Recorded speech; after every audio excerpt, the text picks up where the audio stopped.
கர்த்தருடைய நாமத்தினாலே உங்களை வாழ்த்துகிறேன். கர்த்தர் உங்களை ஆசீர்வதிப்பாராக. இந்த நாட்களிலே நாம் தொடர்ச்சியாக தியானித்துக் கொண்டு வருகிற செய்தியினுடைய அடுத்த தலைப்பாக, இளம் தலைமுறையை கேள், நீ சுவிசேஷத்தின் நிமித்தம் விலங்கிடப்படு. ஒருவேளை இன்றைக்கு திருச்சபைகளிலே பேசப்படுகிற செய்திகளுக்கு நேர்மாறான ஒரு செய்தி போல இந்த காரியம் காணப்பட்டாலும், தேவனுடைய சித்தத்தை அறிந்திருக்கிற எந்த மனிதனும் இந்த காரியங்களை புரிந்து கொள்வான், அதை அவன் ஏற்றுக்கொள்வான். அப்போஸ்தலனாகிய பவுல் தன்னுடைய அந்திம காலத்திலே சிறைச்சாலையில் அடைக்கப்பட்டிருக்கிற அந்த நாட்களிலே அடுத்த தலைமுறை தீமோத்தேயுக்கு அவன் கடத்துகிற ஒரு செய்தி தான் இந்த காரியம். 2 தீமோத்தேயு 2ஆம் அதிகாரம் 7ஆம் வசனத்திலிருந்து 13ஆம் வசனம் வரைக்கும் இருக்கிற வேத பகுதிக்குள்ளாக இருந்துதான் இன்றைக்கு நாம் கர்த்தருடைய வார்த்தைகளை தியானிக்க போகிறோம். கவனிங்கள். அங்கே அந்த வசனம் இப்படி ஆரம்பிக்குது, நான் சொல்லுகிறவைகளை சிந்தித்துக்கொள். அவர் என்ன சொன்னாரு? கிருபையில் பலப்படு என்று சொன்னார். நீ ஒரு போர் சேவகனை போல செயல்பட வேண்டும் என்று சொன்னார். அடுத்தது, ஒரு ஓட்டப்பந்தய வீரனை போல நீ தொடர்ந்து போராட வேண்டும், பிரயாசப்பட வேண்டும் என்று சொன்னார். அடுத்ததாக, ஒரு விவசாயியை போல அவன் சோர்ந்து போகாமல் பலனுக்காக பிரயாசப்பட வேண்டும் என்றெல்லாம் சொன்னார். இந்த காரியங்களை நீ சிந்தித்துக்கொள். இந்த இடத்துல சிந்தித்து பார் அப்படிங்கிற அந்த வார்த்தை ரொம்ப ஆழமான அர்த்தம் உள்ளது. அப்படின்னா என்ன அர்த்தம் அப்படின்னு கேட்டா, ஒரு வார்த்தையின் பொருளை புரிந்து கொள்ளவும், அதை மனதிலே வைக்கவும், அதிலே மனதை நிலைநிறுத்தவும், அதிலே அந்த வார்த்தையை குறித்து ஒரு ஆழமான விதத்திலே ஆராய்ச்சி செய்யவும், இப்படி இந்த காரியம், இந்த வார்த்தையெல்லாம் அதுல வரும். சிந்தித்துக் கொள்ள என்னெல்லாம் இருக்குது? முதல்ல அந்த வார்த்தையின் பொருளை புரிந்து கொள். அடுத்தது, மனதிலே பதியவை. அடுத்தது, மனதை அதிலே நிலைநிறுத்து. அடுத்தது, ஒரு ஆழ்ந்த ஆய்வு செய் என்று 4 வார்த்தைகளை உள்ளடக்கின ஒரு பதம்தான் சிந்தித்துக்கொள். என்ன செய்? சிந்தித்துக்கொள். அப்போ அப்போஸ்தலனாகிய பவுல் தீமோத்தேயுட்ட சொல்லும்போது சொல்றாரு, எப்பா, நான் உனக்கு எழுதி இருக்கிறத சும்மா ஏதோ வாசல் அப்படியே போயிடாத, அதை கொஞ்சம் புரிந்து கொள்வதற்கு முயற்சி செய். மனதை அதிலே நிலைநிறுத்து. அதை குறித்து தொடர்ந்து ஆய்வு செய். இது சரிதானா? அப்போ இந்த நிருபத்தை திரும்ப திரும்ப திரும்ப திரும்ப தீமோத்தேயு அசை போட்டுக் கொண்டே இருப்பான். அவனுடைய எண்ண ஓட்டங்களுக்கு மாறான காரியங்கள் இந்த புஸ்தகத்தில் இருக்கும் போது அதை குறித்து இன்னமும் ஆராய்ச்சி செய்வான். எப்படியானாலும் இதை சிந்தித்துக் கொண்டே இருக்கிறதுனால என்னையா பிரயோஜனம் அப்படின்னு கேட்டா, அந்த வசனத்தினுடைய தொடர்ச்சி அப்படி இருக்குது. சிந்தித்துக்கொள், கர்த்தர் எல்லா காரியங்களிலும் உனக்கு புத்தியை தந்திடுவார். இது ஒரு வாக்குத்தத்தம், ஒரு கண்டிஷனல் பிளஸிங். என்ன பிளஸிங் அப்படின்னு கேட்டா, ஆண்டவர் உனக்கு என்ன தருவார்? எல்லா காரியங்களிலும் புத்தியை தந்துள்ளார். நல்ல கவனிங்க. நான் பொதுவாக ஒருவேளை என்னை யாராகிலும் வீட்டுக்கு வர சொன்னாங்க அப்படின்னு சொன்னா, அப்படி போகிற நாட்களில் அல்லது போகிற நேரங்களில் துவக்க காலங்களிலேயே நான் ஒரு வசனத்தை அவர்களுக்கு பிரசங்கிப்பது உண்டு.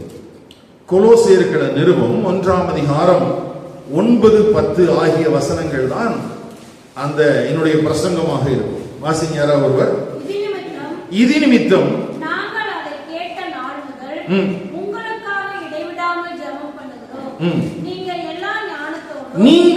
எல்லா ஞானத்தோடும் ஆவிக்குரிய விவேகத்தோடும் அவருடைய சித்தத்தை அறிகிற அறிவினால் நிரப்பப்படவும், சகலவித நற்கிரியைகளும் ஆகிய கனிகளை தந்து தேவனை அறிகிற அறிவில் விருத்தி அடைந்து கர்த்தருக்கு பிரியமுண்டாக அவருக்கு பாத்திரமாய் நடந்து கொள்ளவும் இப்போ அப்போஸ்தலனாகிய பவுல் கொலோசை சபைக்கு எழுதும் போது அவர்களுக்காக ஜெபிக்கிற ஒரு ஜெபம் தான் எழுதப்பட்டிருக்கு. இது ரொம்ப முக்கியமானது.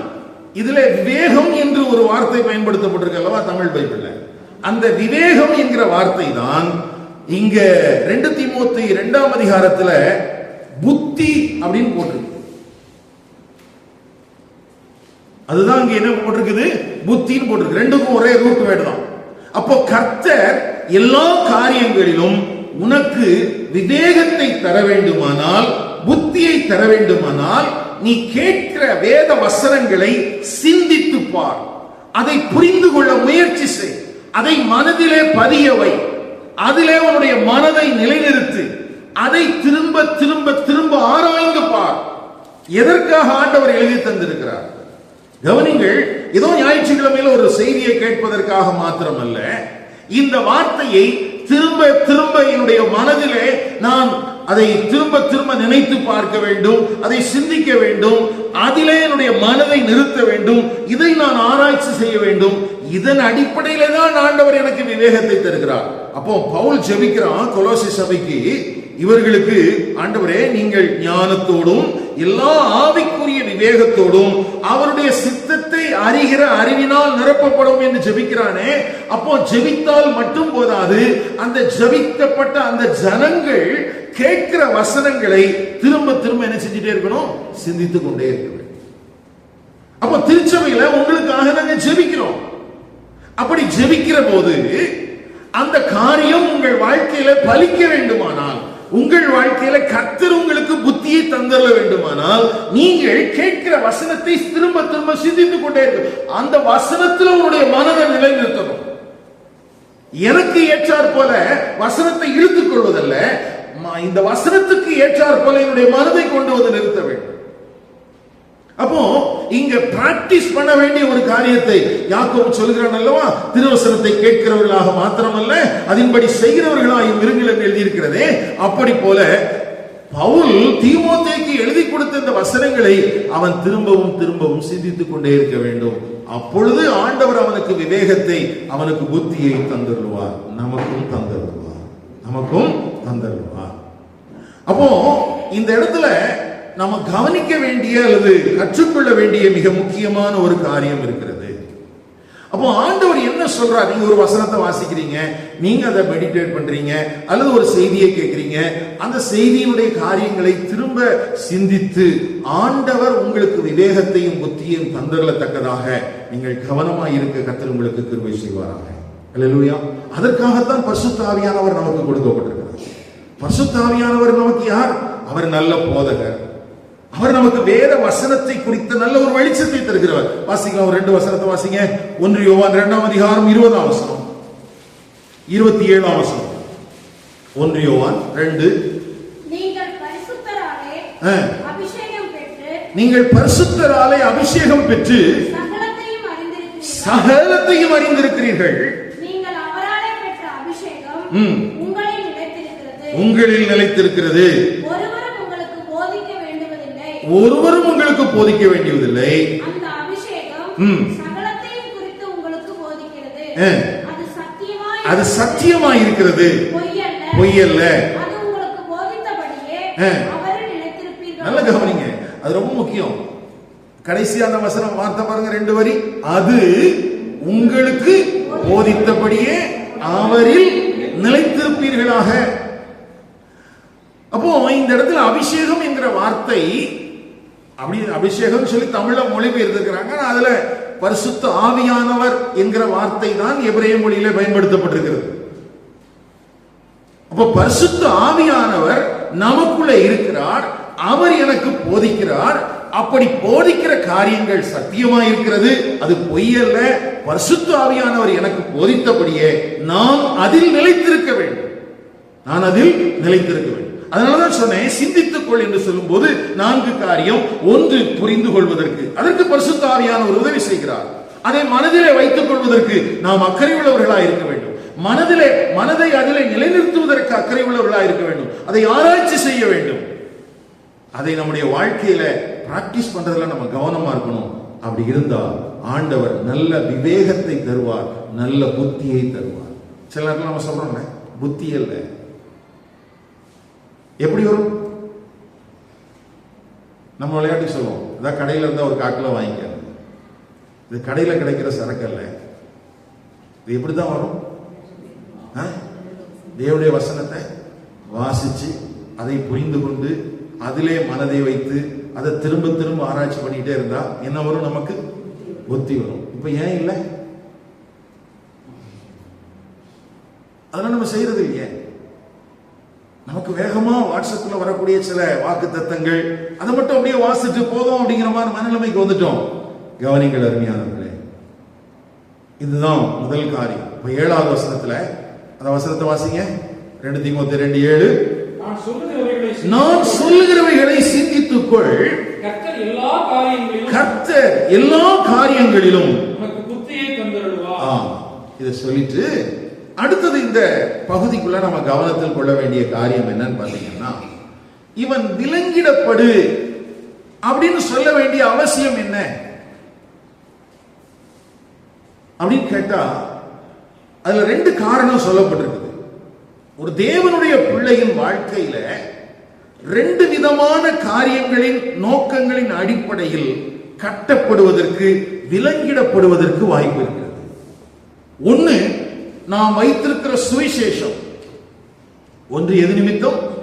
ஆமா, அதிலே பாருங்க 8வது வசனம், இந்த சுவிசேஷத்தின் நிமித்தம், 9வது வசனம், இந்த சுவிசேஷத்தின் நிமித்தம் நான் பாதகன் போல் என்ன செய்யப்பட்டிருக்கிறேன்? கட்டப்பட்டிருக்கிறேன். அடுத்தது 10வது வசனத்தில் சொல்லியிருக்குது, இந்த தெரிந்து கொள்ளப்பட்டவர்கள் கிறிஸ்து இயேசுவினால் உண்டான ரட்சிப்பை நித்திய மகிமையோடு பெற்றுக் கொள்ளும்படி சகலத்தையும் அவர்கள் நிமித்தமாக நான் என்ன செய்கிறேன்? சகித்துக் கொள்கிறேன். அப்போ ஒரு தேவனுடைய பிள்ளையின் வாழ்க்கையில், குறிப்பாக சுவிசேஷத்தை சுமந்து செல்கிறவர்களின் வாழ்க்கையில் 2 அடிப்படையில் துன்பங்கள், பாடுகள், விலங்கிடப்படக்கூடிய காரியங்கள் வரலாம். ஒன்று, நாம் சுமந்து செல்கிற சுவிசேஷமே அதற்கு காரணம்.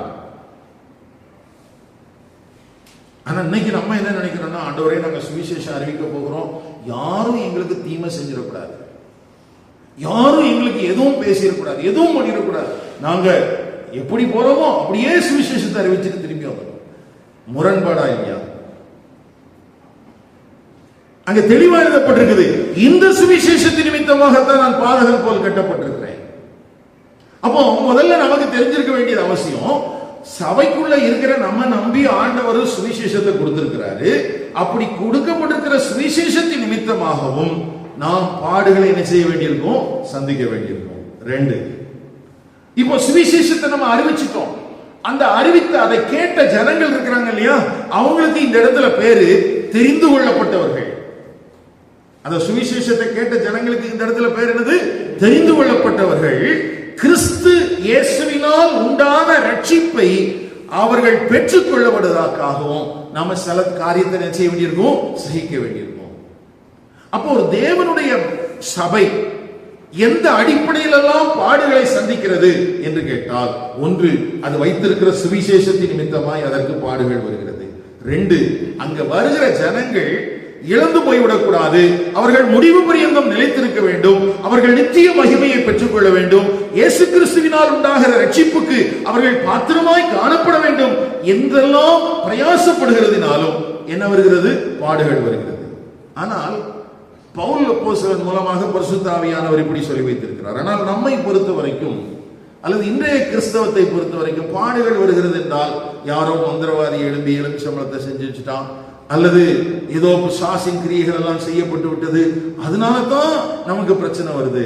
நல்லா கவனிங்க, நீங்கள் ஆண்டவரை அறியாதவர்களாய் இருந்தால், நீங்கள் ஒருவேளை ரட்சிக்கப்படாதவர்களாய் இருந்தால், உங்கள் வாழ்க்கையில பாவத்தின் ஆளுகைக்குள்ளே நீங்கள் அதுக்குள்ளே நீங்க இருக்கிறவங்களா இருந்தீங்கன்னா, ஒருவேளை மந்திரவாதங்கள், பில்லி சூனியங்கள் இதெல்லாம் உங்க வாழ்க்கையில பலிக்கலாம்.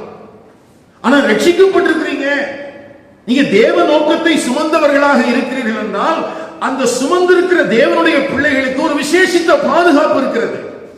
அதை வேதம் உறுதிப்படுத்துகிறது. தேவனுடைய கரத்தினால் நாம் காக்கப்படுகிறோம். தேவனுடைய கரம் என்னை காக்கும் போது அதை தாண்டி ஒரு மனுஷன் எனக்கு விரோதமாக மந்திரவாதங்களை செய்ய முடியாது என்று தீர்க்கமாக நான் விசுவாசிக்கிறேன். இது நமக்கு ரொம்ப முக்கியமா தேவை. அது எப்போ என் வாழ்க்கையில பலிக்குதுன்னு நீங்க நினைக்கிறீங்களோ அப்போ உங்க வாழ்க்கை தேவனுக்கு பிரியமா இல்லைன்னு அர்த்தம். அப்ப நீங்க என்ன பண்ணணும்னா தேவனுக்கு பிரியமான விதத்துல வாழ்வதற்கு நீங்கள் கவனமாக இருக்க வேண்டும். அதுல நீங்கள் அக்கறை செலுத்த வேண்டும். அதுதான் பாதுகாப்புக்கு வழியே தவிர வேற வழி கிடையாது. ஏன்னா பில்லி சூனியத்தை அழிப்பதற்காக ஜெபம் எல்லாம் சபைக்குள்ள இல்லை. அது நவீன கண்டுபிடிப்புகள். அப்படி நிறைய கண்டுபிடிப்புகள் சபைக்குள்ள இருக்குது. அதுக்கும் வேதத்துக்கும் சம்பந்தமே கிடையாது. பவுல் அப்போஸ்தலன் எங்கேயும் போய் கட்டுடைக்கிற ஜெபத்தை பண்ணல. அவன் சுவிசேஷத்தை அறிவிச்சா தியானால் என்கிற அந்த பெரிய அந்த நம்பிக்கை அது வானத்திலிருந்து கீழே விழுந்து போனது. வேதம் அப்படித்தான் நமக்கு கற்றுக் கொடுக்கிறது. என்கிட்ட கூட சொல்லுவாங்க, மாஸ்டர் நீங்க இருக்கிற இடத்துல விக்கிரக ஆராதனை நிறைய இருக்குது, அதனாலதான் உங்களுக்கு ஊழியத்துல நிறைய போராட்டம். நான் நினைச்சேன் ஈரோட்ல எங்கதான் விக்கிரக ஆராதனை இல்லை, எங்க போனாலும் தான் இருக்குது. நாங்க முதல்ல குடியிருந்த ஒரு வீட்டை சுற்றிலும் நாங்க வாக்கிங் மாதிரி காலையில போவோம். அது ஜெபமும் எங்களுக்கான நடைபயிற்சியுமாக. அப்போ ஒரு 2-3 கிலோமீட்டர் சரௌண்டிங். அப்போ காலையில 4 மணிக்கு நாங்க வெளியில போயிடுவோம். 4 மணிக்கு அப்படியே போய் நாங்க ஒரு நாள் கணக்கு எடுக்கலான்னு பார்த்தா எங்க வீட்டை சுற்றிலும் மொத்தம் 17 விக்கிரக ஆராதனை கூடங்கள் இருக்குது. எத்தனை இருக்கு? இதுல எங்க தப்பிச்சு போக? சரி 17 தான் இருக்குது அப்படின்னு சொல்லி நாங்க முடிவு பண்ணிட்டு ஒரு நாள் அப்படியே நடந்து வந்துட்டு இருக்கிறோம். திடீர்னு கல் ஏதோ இடர்ச்சி, கட்டி பார்க்கற அங்க ஒண்ணு இருக்குது. ஐயோ இதை நம்ம கவனிக்கலையே. அப்போ இதெல்லாம் வச்சு நம்ம கணக்கு போட்டோம்னா ஒரு நாள் நம்ம என்ன செய்ய முடியாது, எதுவுமே செய்ய முடியாது. ஆண்டவருடைய பாதுகாப்பு என்மேல் இருக்கிறது என்பதை தேவனால் தெரிந்து கொள்ளப்பட்டவர்கள், தேவனால் அழைக்கப்பட்டவர்கள் விசுவாசிக்க வேண்டும். அது எப்போ அந்த பாதுகாப்பு என் மேல இருக்கும்னா அவர் என் மேல் வைத்திருக்கிற நோக்கத்தை நான் புரிந்து கொண்டு நான் பயணிக்கிற வரைக்கும் என் வாழ்க்கையில எந்த சத்துருவும் எதையும் என் வாழ்க்கையில என்ன செய்ய முடியாது, செய்ய முடியாது. ஒருவேளை நான் பாவத்தின் வஞ்சனைகளுக்கு இடம் கொடுத்து, நான் பிசாசின் தந்திரங்களுக்கு இடம் கொடுத்து, அல்லது தேவனோடு இசைந்து நடக்கிறதுல நான் கவனமா இல்லைன்னா அப்பதான் என்ன வரும்? சரி, இப்போ இந்த இடத்துல நம்ம கற்றுக்கொள்ள வேண்டிய மிக முக்கியமான பாடம் என்னன்னா, என் வாழ்க்கையில வர்ற பிரச்சனைக்கு காரணம் என்ன, அல்லது ஒரு சபைக்கு பிரச்சனை வர்றதுக்கான காரணம் என்ன? 2 வார்த்தை அங்க பவுல் சொல்றாரு. ஒண்ணு, நான் வச்சிருக்கிற சுவிசேஷம். இந்த சுவிசேஷம் என்ன செய்கிறது? பாவத்தின் அடிமைத்தனத்தில் இருக்கிற ஜனங்களை விடுவிக்கிறது. பாவத்திலும் சாபத்திலும் மரித்தவர்களை விடுவிக்கக்கூடிய இந்த சுவிசேஷத்தை நான் கொண்டு போகும்போது அதிநிமித்தமாக அந்த ஜனங்களை கட்டி வைத்திருக்கிற பிசாசின் அதிகாரங்கள் என்ன செய்யறான்? சில நேரத்தில் தடுக்க பார்க்கிறான், சில நேரத்தில் என்னை எதிர்க்கிறான், சில நேரத்தில் என்ன விலங்கிடுகிறான். எப்படியாவது இந்த சுவிசேஷம் முடங்கிவிட வேண்டும் என்று சத்ரு மனிதர்கள் எனக்கு விரோதமாக எழும்புகிறார்கள். அடுத்தது, நான் யாருக்கு போய் சுவிசேஷம் சொல்றேனோ, யாருக்கு நான் கர்த்தருடைய வசனத்தை பேசுறேனோ அந்த ஜனங்கள் நிமித்தமாகவும் என் வாழ்க்கையில் சில என்ன வருது, பிரச்சனைகள் வருகிறது. ரொம்ப முக்கியம் பாருங்க, 10ஆம் வசனத்தில் சொல்லியிருக்கு, திரும்ப வாசிக்கலாம். ஆகையால் தெரிந்து கொள்ளப்பட்டவர்கள் கிறிஸ்து இயேசுவினால் உண்டான ரட்சிப்பை நித்திய மகிமையோடு பெற்றுக் கொள்ளும்படி சகலத்தையும் அவர்கள் நிமித்தமாக நான் சகிக்கிறேன். அப்போ தேவனால் தெரிந்து கொள்ளப்பட்டிருக்கிற ஜனங்கள் தேவனுடைய மகிமை அடைவதற்காக, நல்ல கவனிங்க, இது ரொம்ப முக்கியமான விஷயம். இங்க இருக்கிற நீங்கள் தேவனால் தெரிந்து கொள்ளப்பட்டவர்கள். நீங்கள் தேவனுடைய மகிமை அடைவதற்காக நீங்கள் பிரயாசப்பட இந்த இடத்துக்கு அல்லது இந்த இடத்துல ஊழியத்தை செய்கிற நபருக்கு விரோதமாக சத்துருடைய அதிகாரங்கள் எழும்பத்தான் செய்யும். சத்துருடைய காரியங்கள் என்னதான் செய்யும்? எழும்பதான் செய்யும். என்ன பண்றது? முதல்ல எங்க இருந்து வருது, எதுக்காக வருதுன்னு தெரியணும். அடுத்தது, இது என்னை சேதப்படுத்துமா? சரியா? பிரச்சனை வர்றதுக்கான காரணம் சொல்லிட்டீங்க. இப்ப பிரச்சனை என்ன பண்றது? அங்க பாருங்க, எழுதி இருக்குது 9ஆம் வசனத்துல, இந்த சுவிசேஷத்தின் நிமித்தம் நான் பாதகன் போல் கட்டப்பட்டு துன்பத்தை அனுபவிக்கிறேன். தேவ வசனமோ கட்டப்பட்டிருக்கவில்லை. என்ன சில காலத்துல முடக்கி போடுவதற்கு அவன் முயற்சிக்கலாம். ஆனால் நான் சுமந்து கொண்டிருக்கிற வேத வசனம் ஒரு நாளும் கட்டப்படாது. ஒரு நாளும் என்ன செய்யாது? கட்டப்படாது.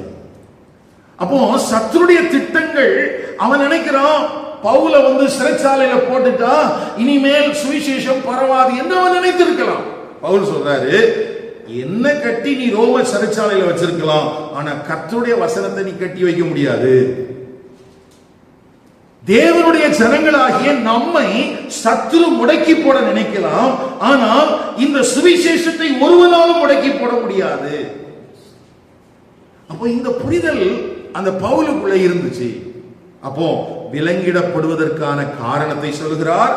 அந்த விலங்கிடப்படுவதற்கு மத்தியிலே அந்த சூழலை எப்படி கையாள வேண்டும் என்று சொல்கிறார். எப்படி கையாளணும், அதான் ரொம்ப முக்கியமான பாயிண்ட். பாருங்க, இப்ப பிரச்சனை எதுக்கு வருதுன்னு சொல்லிட்டார், ரெண்டு காரணம் சொல்லிட்டார். இப்ப இதை எப்படி கையாளுறது? நான் பாடல்கள் நடத்தும் போதே சொன்னேன். பிலிப்பு பட்டணத்தில் இருக்கும்போது பவுல் சிறைச்சாலையில் அடைக்கப்பட்டார். அங்கே பவுலும் சீலாவும் கர்த்தரை பாடி துதித்தார்கள். சிறைச்சாலை என்ன செய்யப்பட்டது? அஸ்திபாரங்கள் எல்லாம் அசைந்தது. அவர்கள் அங்கிருந்து என்ன செய்யப்பட்டாங்க? விடுவிக்கப்பட்டாங்க. மாத்திரமல்ல, பிலிப்பு பட்டணத்தில் ஒரு அருமையான சபை என்ன செஞ்சிருச்சு? உருவாயிருச்சு. அந்த சிறைச்சாலைக்காரனே அந்த சபைக்குள்ள வந்துட்டான். ஞானஸ்நானம் கொடுத்து கர்த்தருடைய வசனத்தை எல்லாம் போதிச்சுட்டாங்க. அப்போ இவன் பாதகன் போல் கட்டப்பட்ட உடனே பிலிப்பு பட்டணத்தில் என்னை விடுவித்த தெய்வமே அப்படின்னு சொல்லி இவன் பாட்டு ஆராதனை நடத்தின. என்ன நடத்தல? பாட்டு ஆராதனை நடத்தல. அடுத்தது, பேதுருவை விடுவித்தீரே, பேதுருவுக்கு தேவதூதனை அனுப்பினீரே, எனக்கும் தேவதூதனை அனுப்பும் சொல்லி அவன் ஜெபிக்கல. அடுத்தது, யோசேப்பை அங்கே சிறைச்சாலையிலிருந்து சிங்காசனத்துக்கு உயர்த்தினீரே, என்னையும் உயர்த்தும் என்றும் இவன் ஜெபிக்கவில்லை. இவன் இந்த பிரச்சனையை பார்த்த விதம் ரொம்ப முக்கியமானது. என்ன சொல்றோம் பாருங்க, 8ஆம் வசனம். தாவீதின் சந்ததியில் பிறந்த இயேசு கிறிஸ்து என் சுவிசேஷத்தின்படியே மரித்தோரிலிருந்து எழுப்பப்பட்டவர் என்று நினைத்துக்கொள். ஆமா, இந்த சுவிசேஷத்தின் நிமித்தமா எனக்கு பாடுகள் வருகிறது உண்மைதான். ஆனா இந்த சுவிசேஷம் தான் எனக்கு நம்பிக்கையும் கொடுக்கிறது. சுவிசேஷம் தான் என்ன செய்யுது? நம்பிக்கை கொடுக்குது. இந்த இடத்துல என்ன பவுல் சொல்ல விரும்புகிறார்னா, நம்முடைய கர்த்தராகிய இயேசு கிறிஸ்துவின் உயிர்த்தெழுதலின் கோட்பாடுதான் பவுலின் ஆத்மீக நங்கூரம்.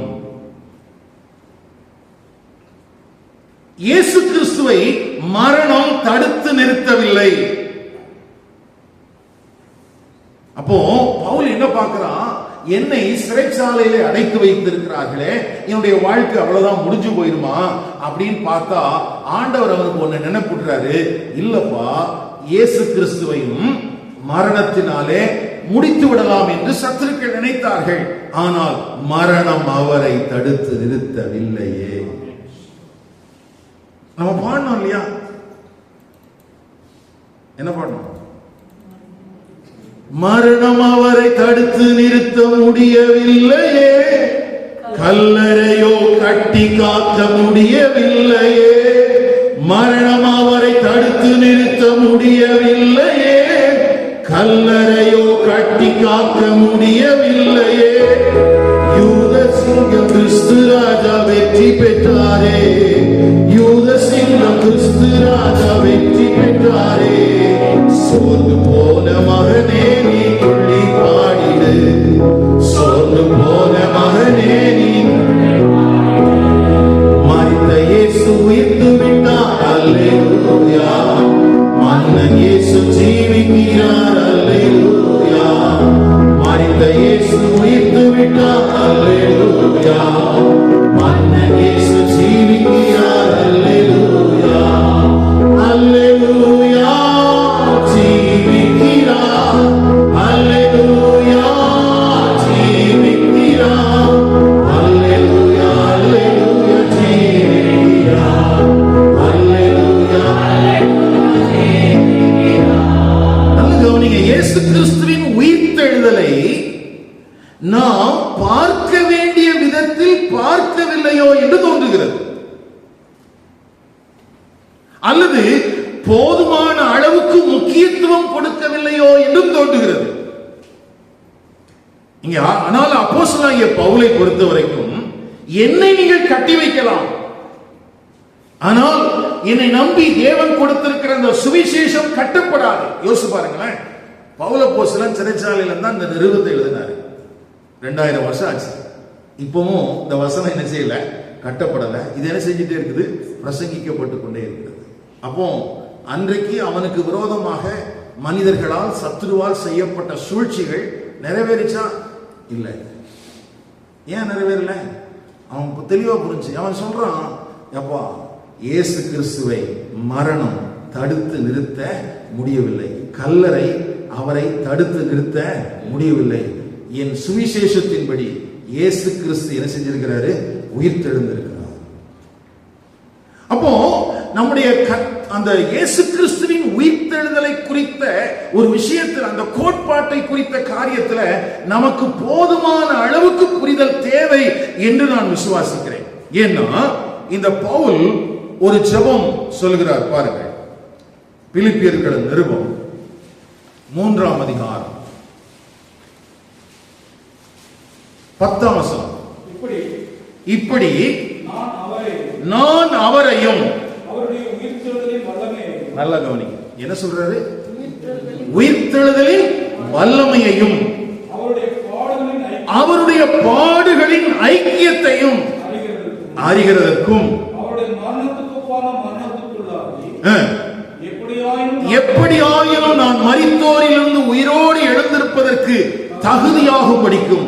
அப்போ இங்க பவுலுக்குள்ள இருந்த வாஞ்சை என்னன்னா, ஆண்டவருடைய உயிர்த்தெழுதலின் வல்லமையை. ஏன்னா இது இங்க மட்டும் இல்லை, எபேசியர் 1ஆம் அதிகாரம் 19ஆம் வசனம். நாம் கிறிஸ்துவை மரித்தோரிலிருந்து எழுப்பி அவரிடத்தில் நடப்பித்த தமது பலத்த சத்துவத்தின் வல்லமையின்படியே விசுவாசிக்கிறவர்களாகிய நம்மிடத்திலே காண்பிக்கும் நம்முடைய வல்லமையின் மகா மேன்மையான மகத்துவம் இன்னதென்றும் நீங்கள் அறியும்படிக்கு அவர் உங்களுக்கு பிரகாசமுள்ள வணக்கங்களை கொடுக்க வேண்டும் என்றும் வேண்டிக் கொள்ளுங்கள். அப்போ கிறிஸ்துவை மரித்தோரிலிருந்து எழுப்புவதற்காக தேவன் நடப்பித்த காரியங்களை, அங்கே வெளிப்பட்ட தேவனுடைய வல்லமையை குறித்து தேவ சபை அறிந்திருக்க வேண்டும் என்று பவுல் விரும்பினார்.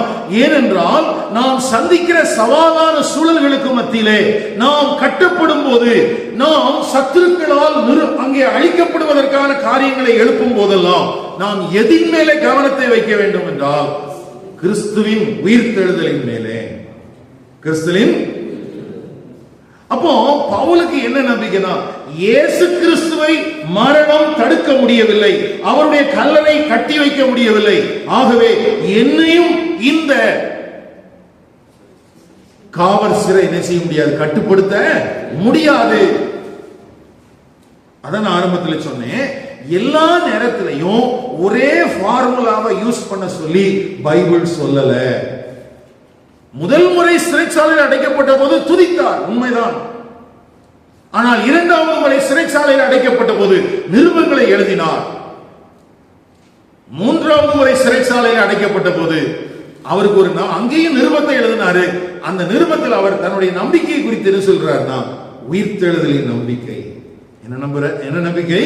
உயிர்த்தெழுதலின் நம்பிக்கை. அப்போ இன்றைக்கு இந்த உயிர்த்தெழுதலின் நம்பிக்கை, அந்த வல்லமையின் மேலே நம்முடைய நம்பிக்கை பதிந்திருக்கிறதா என்கிற ஒரு கேள்வியை கேட்போமானால் நிச்சயமாக இல்லை என்றுதான் சொல்ல வேண்டும். ஏன்னா நம்மளை பொறுத்த வரைக்கும் பவுலுக்கு சீலாவும் அங்கே பாடி துதித்த போது அந்த மாதிரி ஒரு காரியம் நடக்கணும்னு நினைக்கிறோம். அல்லது பேதுருடைய வாழ்க்கையில சிறைச்சாலையில் அடைக்கப்பட்ட போது ஒரு தேவதூதன் வந்து அவனை விடுவித்தானே, அப்படி போல ஒரு காரியம் நடக்கணும்னு நினைக்கிறோம். ஆனா நம்முடைய நம்பிக்கை இயேசு கிறிஸ்துவின் உயிர்த்தெழுதலின் மேலே போதுமான அளவுக்கு இல்லை என்றுதான் சொல்ல வேண்டும். அதை குறித்து ஒரு ஊழியன் எப்படி எழுதியிருக்கிறார், அவருடைய உயிர்த்தலின் வல்லமை என்ற கருத்தை நம்மால் முழுமையாக புரிந்து கொள்ள முடியவில்லையோ என்னவோ. ஆனா பவுலுக்குள்ள அதை குறிச்ச ஒரு தீர்க்கமான பார்வை இருந்தனாலதான் அவன் சொல்றான், அதற்காகத்தான் நான் லாபமா இருந்த எல்லாவற்றையும் நஷ்டமும் குப்பையுமாக என்ன செஞ்சுட்டேன், விட்டுட்டேன். எனக்கு அருமையான கர்த்தருடைய பிள்ளைகளே, நம்ம இன்னைக்கு ஈஸ்டர் எல்லாம் கொண்டாடுறோம். செலிப்ரேஷன்லாம் இருக்குது. இன்னைக்கு கூட நம்ம ஞாயிற்றுக்கிழமையில கர்த்தரை ஆராதிப்பதற்கு காரணம் என்ன? இயேசு கிறிஸ்து உயிர்த்தெழுந்தார். ஆனா இதெல்லாம் சொல்றோமே, இயேசு கிறிஸ்துவின் வாழ்விலே வெளிப்பட்ட அந்த உயிர்த்தெழுதலின் வல்லமையை குறித்து நாம் விசுவாசிக்கிறோமா? அப்படி விசுவாசித்தோமானால் ஒருவேளை நம்முடைய வாழ்க்கையில காணப்படுகிற நெருக்கங்களுக்கு மத்தியிலே என்னையும் அந்த உயிர்த்தெழுதலின் வல்லமை விடுவிக்கும் என்று நாம் விசுவாசித்திருப்போமே. உண்மையாவே எனக்கு இதை பாடி இந்த பிரசங்கத்தை எடுத்துட்டு இருக்கும்போது அந்த பாட்டு ஞாபகம் வந்துச்சு. ஏன்னா உயிர்த்தெழுதலை குறித்து நிறைய பாடல்கள் இருந்தாலும் எல்லாரும் இந்த வார்த்தையை பயன்படுத்தலை. பெட்மாஸ் அவருடைய பழைய பாட்டில் தான் இந்த வரிகள் இருக்குது.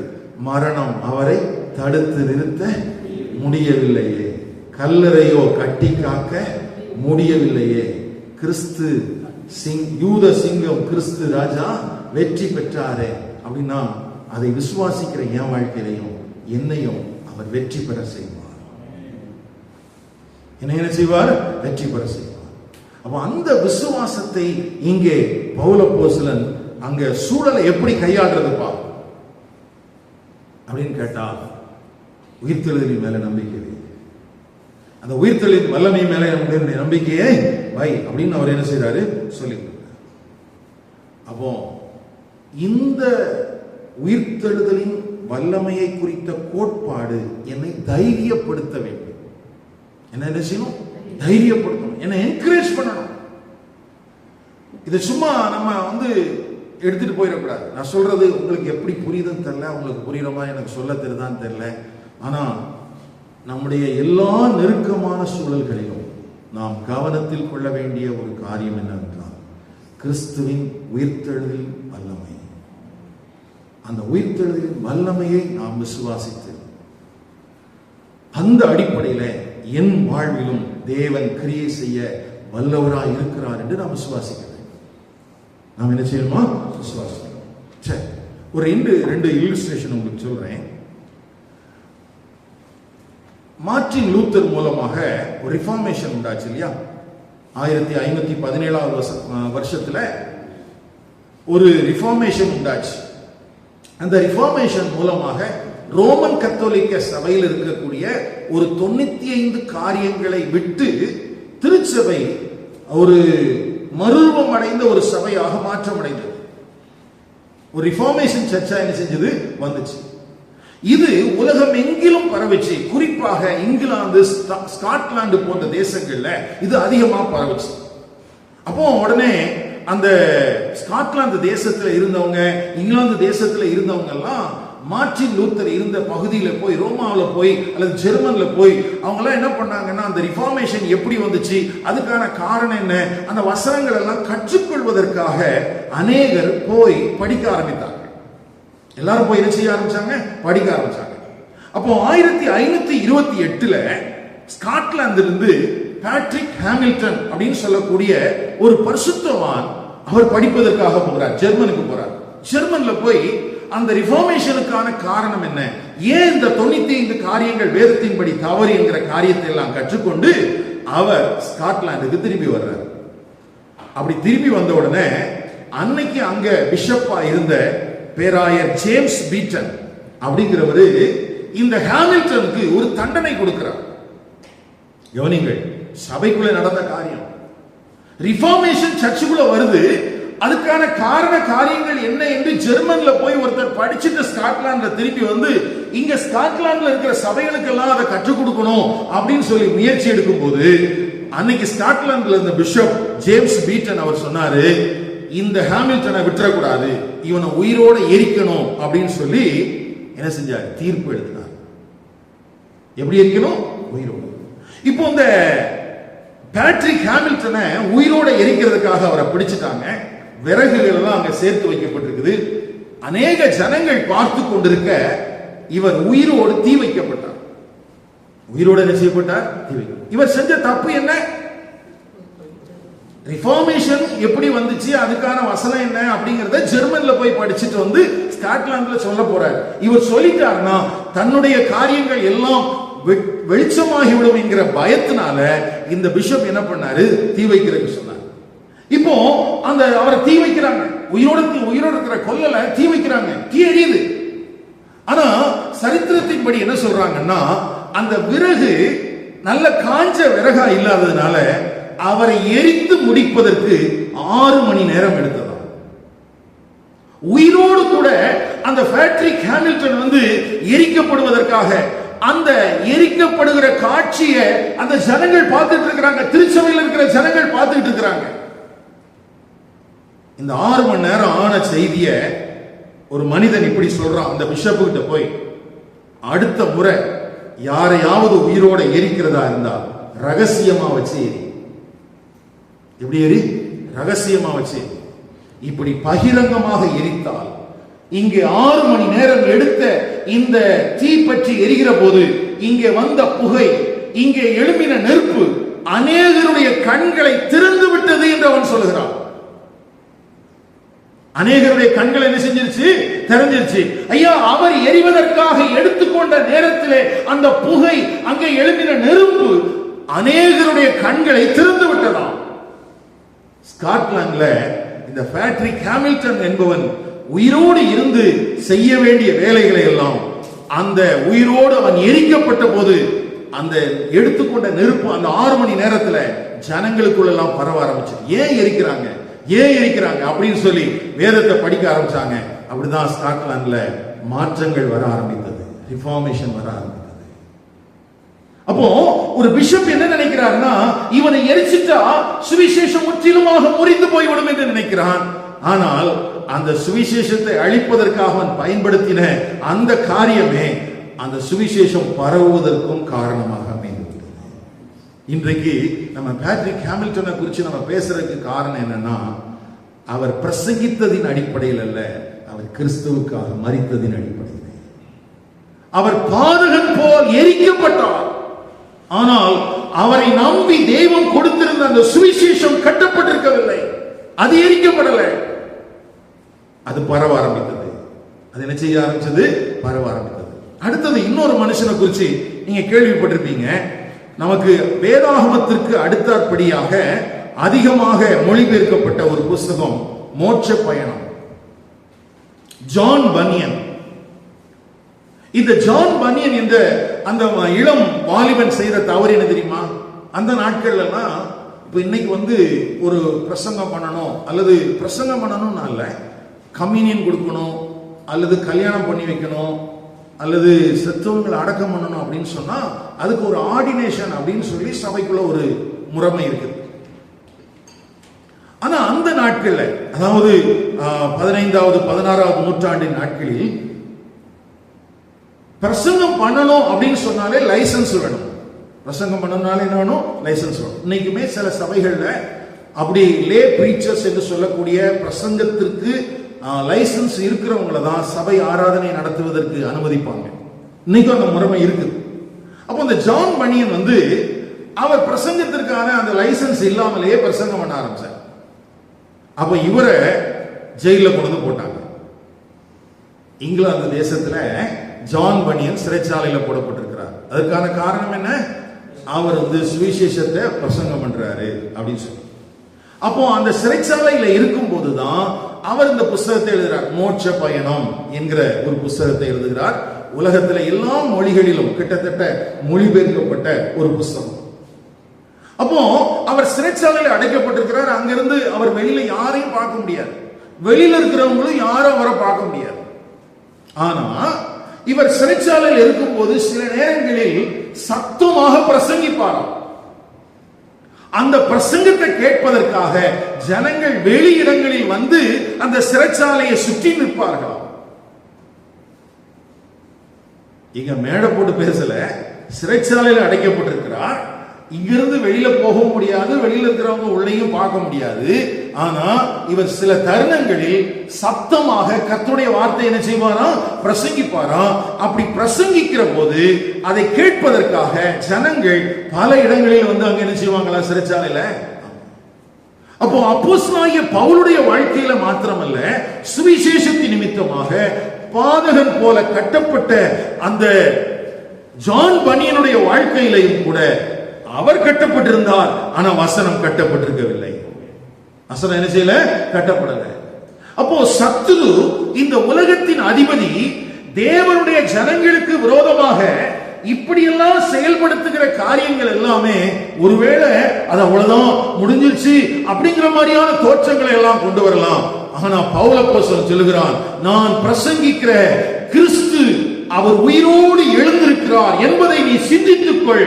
அந்த அடிப்படையில என்னையும் பாதகன் போல கட்டப்பட்டிருந்தாலும் என்னையும் ஆண்டவர் வெளியே கொண்டு வர முடியும், இந்த வசனத்தை வெளியே கொண்டு வர முடியும். ஆகவே நான் முடங்கி போடவில்லை. இது எதுக்காக பவுல் தீமோத்தேயுக்கு சொல்கிறான் என்றால், இளம் தலைமுறையே நீ சிந்தித்துக்கொள்.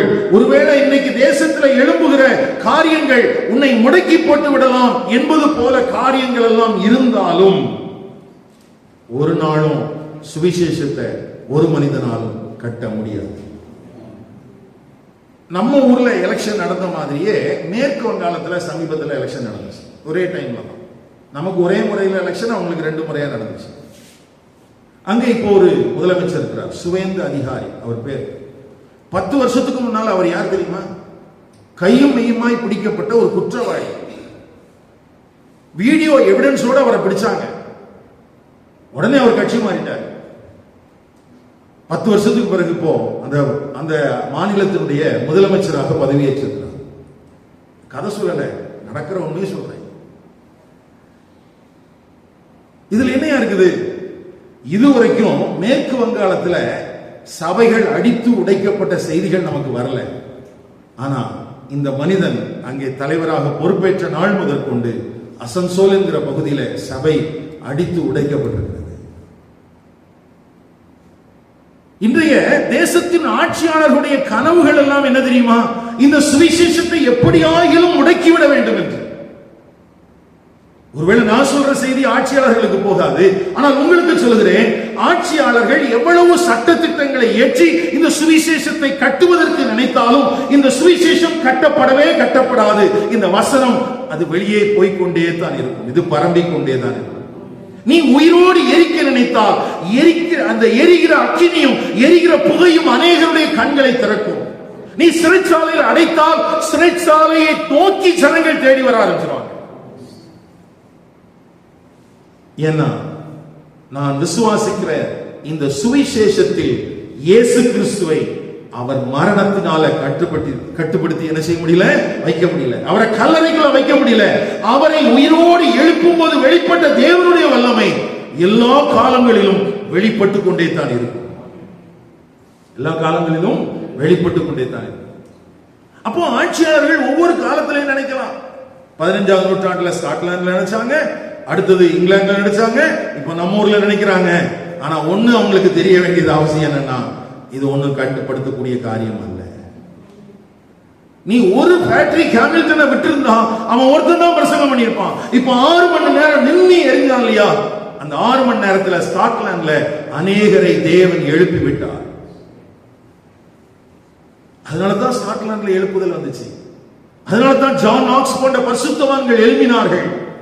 ஒருவேளை நம்முடைய தேசத்திலும் எரிக்கப்பட்டால் கட்டப்பட்டால் நம்முடைய தேசத்திலும் தேவனுடைய ராஜ்யத்தின் படிகள் இன்னும் துரிதமாய் நடந்தேறுமே அல்லாமல் இது ஒரு நாளும் முடங்கி போகாது.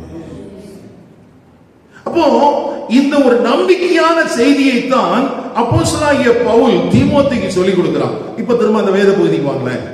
நான் ஒரே ஒரு பாயிண்ட் தான் முடிச்சிடலாம். 2 தீமோத்தேயு 2ஆம் அதிகாரம் 7ஆம் வசனம். நான் சொல்லுகிறவைகளை சிந்தித்துக்கொள். கர்த்தர் எல்லா காரியங்களிலும் உனக்கு புத்தியை தந்தருவார். தாவீதின் சந்ததியில் பிறந்த இயேசு கிறிஸ்து என் சுவிசேஷத்தின்படியே மரித்தோரிலிருந்து எழுப்பப்பட்டவர் என்று நினைத்துக்கொள். இந்த சுவிசேஷத்தின் நிமித்தம் நான் பாதகம் போல கட்டப்பட்டு துன்பத்தை அனுபவிக்கிறேன். தேவ வசனமோ கட்டப்பட்டிருக்கவில்லை. ஆகையால் தெரிந்து கொள்ளப்பட்டவர்கள் கிறிஸ்து இயேசுவினால் உண்டான ரட்சிப்பை நித்திய மகிமையோட பெற்றுக் கொள்ளும்படி சகலத்தையும் அவர்கள் நிமித்தமாக சகிக்கிறேன். இந்த வார்த்தை உண்மை உள்ளது. இந்த வார்த்தை உண்மை உள்ளது. கவனிங்க, இந்த வார்த்தை உண்மை உள்ளது. அதைத்தான் சரித்திரத்தில் நம்ம பார்த்தோம். ஜான் பனியனுடைய வாழ்க்கையில, ஹாமில்டனுடைய வாழ்க்கையில எல்லாம் நம்முடைய தேசத்திலும் அதை சாத்தியப்படுத்த முடியும். எப்படின்னா நமக்கு தெரியணும், நான் கொண்டிருக்கிற சுவிசேஷத்தின் நிமித்தம் என்னை கட்டுவதற்கு வாய்ப்பு இருக்கிறது. அடுத்தது, தேவ ஜனங்கள் தேவனுடைய மகிமையை அடைய வேண்டும் என்று நான் பிரயாசப்படும் போதும் நான் பாடுகளையும் நெருக்கங்களையும் சந்திக்க வேண்டியது வரலாம். அப்படி வரும்போது எல்லா நேரத்திலும் பிலிப்பு பட்டணத்தின் சிறைச்சாலையினுடைய அஸ்திவாரங்கள் அசைக்கப்பட்டது போல சிறைச்சாலையினுடைய அஸ்திவாரங்கள் அசைக்கப்படாமல் இருக்கலாம். ஆனால் இந்த சுவிசேஷத்தை சத்ருவினால் கட்டப்பட முடியாது. சில நேரத்தில் அந்த சிறைச்சாலையுடைய அஸ்திவாரங்கள் அசையலாம். சில நேரத்தில் அந்த சிறைச்சாலை அப்படியே இருந்து கொண்டே ஜான் பன்னியனை போல சிறைச்சாலையும் சுவிசேஷத்தை பிரசங்கிக்கிற இடமாக மாறி போகலாம். அப்ப நமக்குள்ள ஒரு நல்ல ஒரு புத்தி வரணும். இப்படித்தான் ஆண்டவர் செயலாற்ற வேண்டும் என்று நாம் எதிர்பார்த்து விடக்கூடாது. தேவன் செயலாற்றுகிற விதத்தை நாம் புரிந்து கொள்ளத்தக்கதாக தேவன் நமக்கு புத்தியை தந்தருவாராக. அல்லேலூயா. சரி, இப்ப இதை சொல்லிட்டு சரியா அப்படிலாம் பாடலாம் பட்டா என்னையா கிடைக்கும் அப்படின்னா அதுக்கு தான் அங்க எழுதியிருக்கு 11ஆம் வசனத்தில், நாம் அவரோடு கூட மரித்தோமானால் அவரோட கூட பிழைத்து நிற்போம், அவரோட கூட பாடுகளை சகித்தோமானால் அவரோட கூட ஆளுகையும் செய்வோம், நாம் அவரை மறுதலித்தால் அவரும் நம்மை மறுதலிப்பார். இப்ப என்ன பலன்? நான் அவரோடு கூட ஆளுகை செய்வேன். அப்போ சுவிசேஷத்தின் மூலமாய் கட்டப்பட்டவர்கள், எரிக்கப்பட்டவர்கள் ஒரு நாள்ல ஆளுகை செய்கிறவர்களாக இருப்பார்கள். யாரா இருப்பாங்க? ஆளுகை செய்கிறவர்களா இருப்பாங்க. இன்னைக்கு ஆளுகை செய்கிறவர்கள் யார்? நான் சொன்னேன் 10 வருஷத்துக்கு முன்னால கையுமையுமாய் பிடிக்கப்பட்டவன் இன்றைக்கு ஆட்சியாளனா மாறிட்டான். ஆனா தேவனுடைய அரசாட்சியின் காலத்தில் அப்படி அல்ல. யார் சுவிசேஷத்தின் நிமித்தமாய் கட்டப்படுகிறார்களோ, யார் சுவிசேஷத்தின் நிமித்தமாய் எரிக்கப்படுகிறார்களோ அவர்களை ஆளுகை செய்கிறவர்களாக இருப்பார்கள். கிறிஸ்துவை மறுதலிக்கிறவர்கள் அல்ல, கிறிஸ்துவின் நிமித்தம் பாடுகளை சகிக்கிறவர்கள், நீதியாய் நடக்கிறவர்கள், நீதியின் மேல் பசிதாக உள்ளவர்கள், தேவ சித்தம் செய்பவர்கள், தேவனை பிரியப்படுத்த வேண்டும் என்கிறதிலே கவனமாய் இருக்கிறவர்கள் ஆட்சியாளர்களாக இருப்பார்கள். அந்த ஆட்சி வர்ற வரைக்கும் இந்த உலகத்தில் வருகிற ஆட்சி எல்லாமே அநீதியான ஆட்சி தான். காலங்களை குறித்த செய்திகளை ஆண்டவர் தானியேலுக்கு சொப்பனத்தில் காண்பித்தார். யாருக்கு? தானியேலுக்கு. சொப்பனத்தில் இந்த பூமியில வரப்போகிற ஆட்சியை குறித்து, ஆட்சியாளர்களை குறித்து எல்லாம் ஒரு பிக்சர் அவனுக்கு சொப்பனத்தில் காண்பிக்கப்பட்டுச்சு. அந்த சொப்பனத்தை பார்த்துட்டு அவன் என்ன ஆனான்னு எழுதியிருக்கு பாருங்களேன். தானியேல்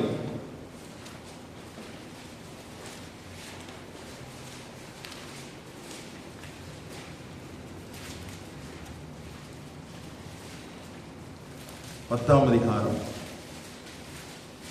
2ஆம் வசனம் 3ஆம் வசனம். அந்த நாட்களில் தானியேலாகிய நான் 3 வாரம் முழுவதும் துக்கித்துக் கொண்டிருந்தேன்.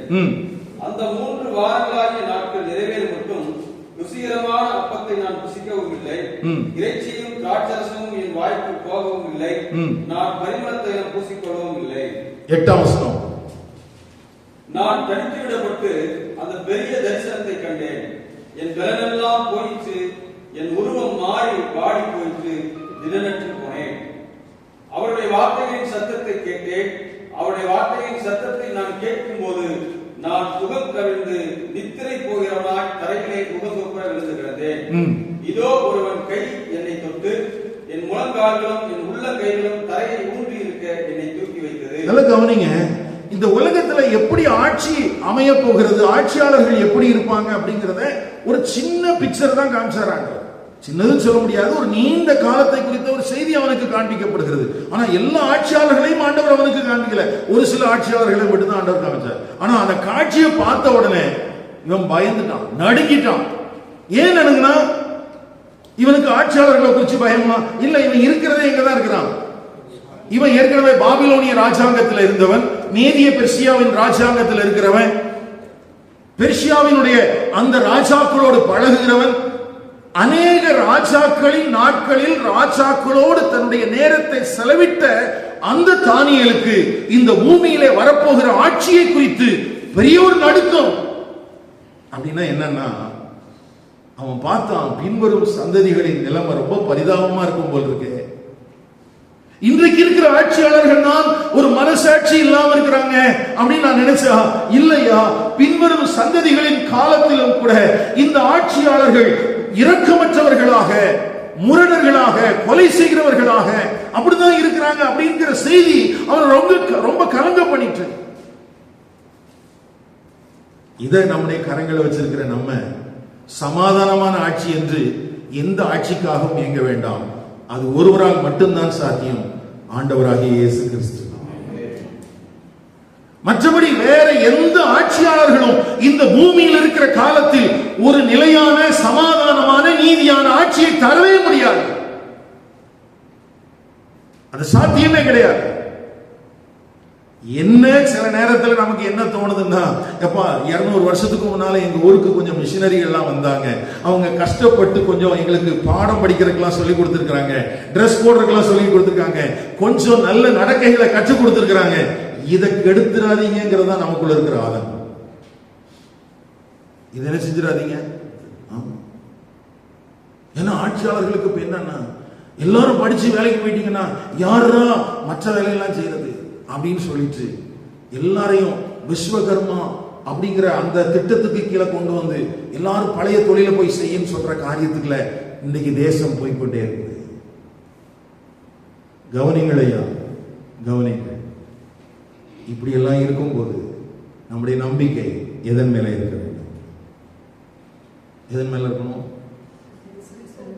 நான் இருக்கிற இடத்துல சிறைச்சாலுடைய அஸ்திவாரங்களை அசைச்சாலும் சரி, அசைக்கலனாலும் சரி, சுவிசேஷத்தை கட்ட முடியாது. இந்த வார்த்தை உண்மை உள்ளது. ஏன்னா இயேசு கிறிஸ்து மரித்தோரிலிருந்து உயிரோடு எழுப்பினார். அங்கே வெளிப்பட்ட தேவனுடைய வல்லமை நம்முடைய வாழ்க்கையில் என்ன செய்யப்பட்டிருக்கிறது?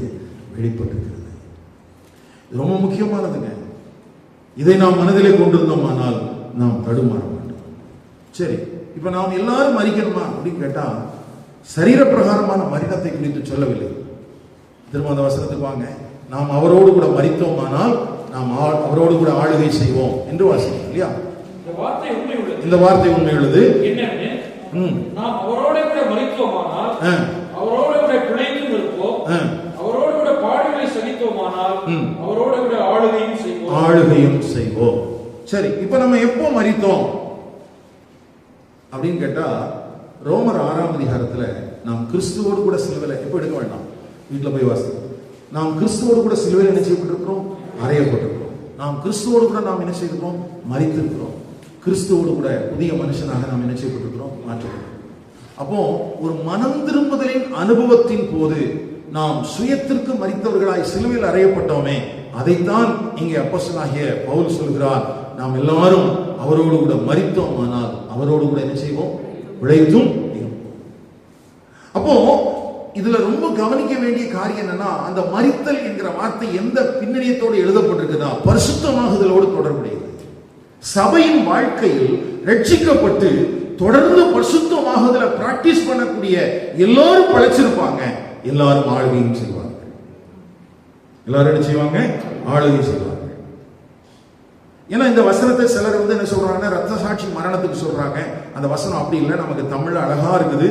நாம் அவரோட கூட மரித்தோமானால், அது கடந்த காலத்தை குறிக்கிறது. கடந்த கால வாழ்க்கையில் ரோமர் 6ஆம் அதிகாரத்தில் சொல்லப்பட்டிருக்கிறது போல கிறிஸ்துவோடு கூட நாம் சிலுவையில் அறையப்பட்டு பாவத்திற்கு மரித்து நீதிக்கு பிழைத்திருக்கிறவர்களாக காணப்படுகிற தேவனுடைய பிள்ளைகள் இந்த உலகத்திலே வாழுகிற காலத்தில் தேவ சித்தம் செய்கிறவர்களாய் தேவனை பிரியப்படுத்த வேண்டும் என்கிற நோக்கத்தோடு நாம் செயல்படுகிற காலம் வரைக்கும் நாம் பிழைத்திருப்போம், ஆவியிலேயும் பிழைத்திருப்போம். நாம் ஒரு நாளிலே சரீர பிரகாரமாகவும் மறுரூபமாக்கப்படுவோம்.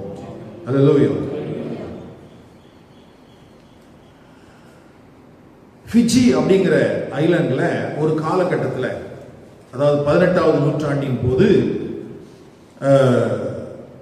மனிதர்களை உண்ணக்கூடியவர்களா அந்த கேனிபல்ஸா இருந்தாங்க. அப்போ அங்க ஜேம்ஸ் கால்வர்ட் அப்படின்னு சொல்லக்கூடிய ஒரு மிஷினரி அங்க போறார். அவர் ஒரு கப்பல் பயணத்தில் இருக்கிறார். அப்பொழுது அந்த கப்பல் மாலுமி கேட்கிறான் ஜேம்ஸ் கால்வர்ட்டை பார்த்து, ஏன் எங்க போறீங்க அப்படின்னு உடனே அவன் சொல்றான், இந்த மாதிரி ஃபிஜி ஐலாண்ட்ல நான் மிஷினரியா போறேன் அப்படின்னு சொல்லி. அப்போ அந்த வழியா அடிக்கடி போகக்கூடிய அந்த மாலுமி சொல்கிறார் அந்த கால்வர்ட்ட, ஐயா உங்களுக்கு அந்த ஜனங்களை குறித்து தெரியாதா? அவர்கள் மனிதர்களையே சாப்பிடக்கூடியவர்கள், நீங்க அங்க போனா சாக வேண்டியிருக்கும். அதுக்கு அந்த ஜேம்ஸ் கால்வர்ட் சொன்னா, நான் அந்த மாலுமிட்ட நான் ஏற்கனவே செத்துட்டேன், அதனால இன்னொரு சரீர மரணத்தை குறித்து எனக்கு எந்த விதமான பயமே இல்லை அப்படின்னு சொன்னாங்க. அப்ப அந்த ஜேம்ஸ் கால்வெர்ட்டுக்குள்ள என்ன விசுவாசம் இருந்திருக்குன்னா, நான் கிறிஸ்துவோடு கூட என்ன செய்யப்பட்டிருக்கிறேன், மரித்திருக்கிறேன், நான் கிறிஸ்துவோடு கூட நான் பிழைத்திருக்கிறேன். ஒருவேளை எனக்கு சரீரப்பிரகாரமாக பாடுகள் வந்தாலும், நான் கட்டப்பட்டாலும், நான் செத்து போனாலும் அதோடு நின்றதில்லை. நான் ஒரு நாள் என்ன செய்வேன், உயிர்த்தெழுந்திருப்பேன். அந்த ஜேம்ஸ் கால்வெர்ட் மூலமா தான் அந்த ஃபிஜி ஐலாண்டுக்குள்ள அந்த கானிபல்ஸா இருந்த அந்த ஜனங்கள் கிறிஸ்துவின் சுவிசேஷத்தை அறிவதற்கு ஒரு பெரிய காரியங்களை ஆண்டவர் செய்தார். எனக்கு அருமையான கர்த்தருடைய பரிசுத்தவான்களே, இந்த காலை நேரத்தில் இந்த வார்த்தைகளை கேட்கிற நம்முடைய வாழ்க்கையில நாம் கேட்கிற வசனங்களை சிந்திக்கிறோம்னா என்ன? நான் ஏற்கனவே சொன்னேன் இல்லையா, 4 பாயிண்ட். யாராவது சொல்ல முடியுமா? புரிந்து கொள்ளவும், அதிலே மனதை வைக்கவும், அதிலே நிலைநிற்கவும், அதை திரும்ப திரும்ப என்ன செய்யணும், ஆய்வு செய்யணும். அதன் அடிப்படையில் தேவன் தருகிற விவேகம் அல்லது புத்தியை கொண்டு நாம் தொடர்ந்து செயல்படுவோம். கர்த்தர் நமக்கு அனுகிரகம் பண்ணுவார். அப்ப இதுல என்னுடைய பங்களிப்பு இருக்கிறது. நான் செயல்பட வேண்டிய விஷயம் இருக்கிறது. சபையில வருகிறோம் அல்லது வீட்டில் இருக்கிறீங்க, வசனத்தை வாசிக்கிறீங்க, கேட்கிறீங்க, அதை சிந்திங்க, திரும்ப யோசிங்க. அதுல அந்த வேத வசனத்துக்கு ஏற்றாற் போல வாழுவதற்கு நீங்கள் முயற்சி எடுங்கள். அந்த வேத வசனத்திலே நிலைத்திருங்கள். அது உங்களுக்கு விவேகத்தை தரட்டும், அது உங்களுக்கு புத்தியை தந்திரட்டும். அது ஆண்டவருடைய வாக்குத்தத்தம்.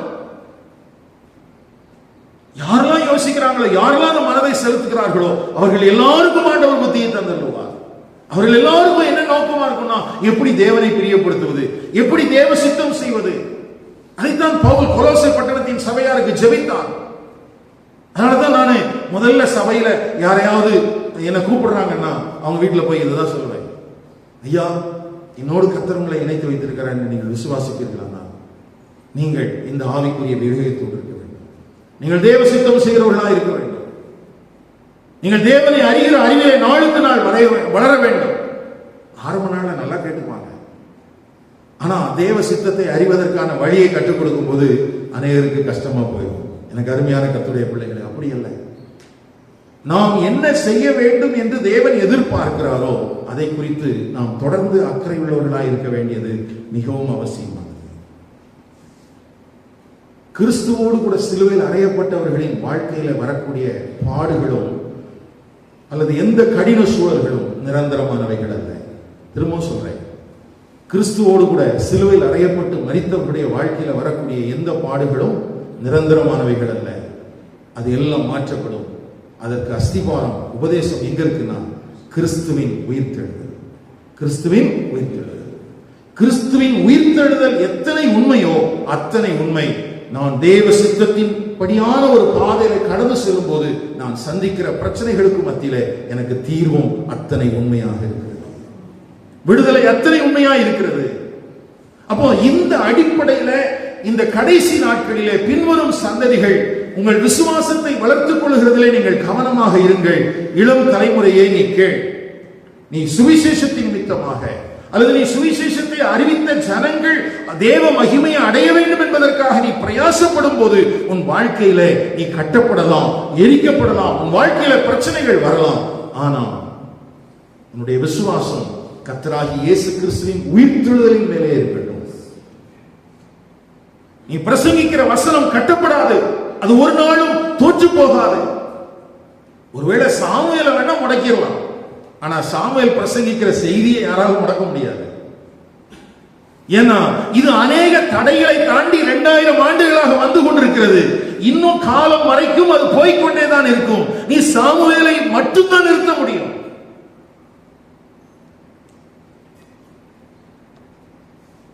அப்படியே நிறுத்துறதுக்கு நினைச்சாலும் நிறுத்துறதுக்கு நீ என்னெல்லாம் செய்யறியோ அங்கிருந்தெல்லாம் புதுசு புதுசா ஒன்னொன்னு முளைக்க ஆரம்பிச்சிடும்.